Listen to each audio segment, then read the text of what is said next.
अस्सलाम वालेकुम नाजरीन, मैं हूं आपका होस्ट ताहिर मजीद। टिक टिकी प्रोडक्शन पे खुश आमदीद। मकबूजा कश्मीर समेत दुनिया भर में आज 13 जुलाई को यौम शोहदाए कश्मीर मनाया जा रहा है। कश्मीर की आवाम के लिए 13 जुलाई का दिन तारीख़ में अहमियत का हामिल और तहरीक आज़ादी कश्मीर की तारीख़ का एक नाकाबिल फरामोश दिन है। साल 1931 में 13 जुलाई की शाम कश्मीरियों की तारीख़ का खून अशाम दिन था, जब काबज़ भारतीय फ़ौजियों ने श्रीनगर में 22 बेगुनाह मुसलमानों को शहीद किया।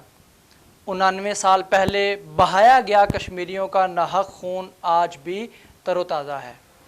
इस दिन मज़लूम कश्मीरी श्रीनगर की जेल के बाहर जमा थे, जहां कैद कश्मीरी कौम के मर्द मुजाहिद अब्दुल कदीर ख़ान को मुकदमे की समाअत के लिए अदालत ले जाना था। इस दौरान नमाज ज़ोहर का वक्त आ गया, मगर मुजाहिरीन को नमाज अदा करने की इजाज़त ना मिली। ऐसे में एक शख्स अज़ान देने के लिए खड़ा हो गया, मगर डोगरा महाराजा के सिपाही ने इस शख्स को गोली मार के शहीद कर दिया। इसके बाद दूसरा मर्द मुजाहिद अज़ान देने के लिए खड़ा हुआ, इसे भी गोली मारकर शहीद कर दिया गया।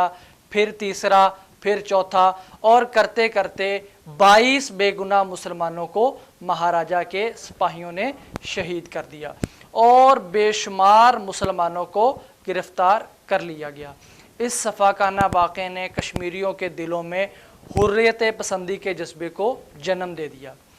क़याम पाकिस्तान के बाद भारत ने कश्मीर के एक बड़े हिस्से पर जबरन कब्ज़ा करके मुआहदों और दस्तावेज़ात की धज्जियाँ उड़ा दी और कश्मीर की आवाम को जुल्म व सितम के शोलों में धकेल दिया। दूसरी जानब अमन की दुश्मन और खून की प्यासी भारतीय सरकार ने मकबूजा वादी को गुज़िश्ता कई सालों से गैर कानूनी इक़दाम के बाद फ़ौजी छावनियों में तब्दील कर रखा है।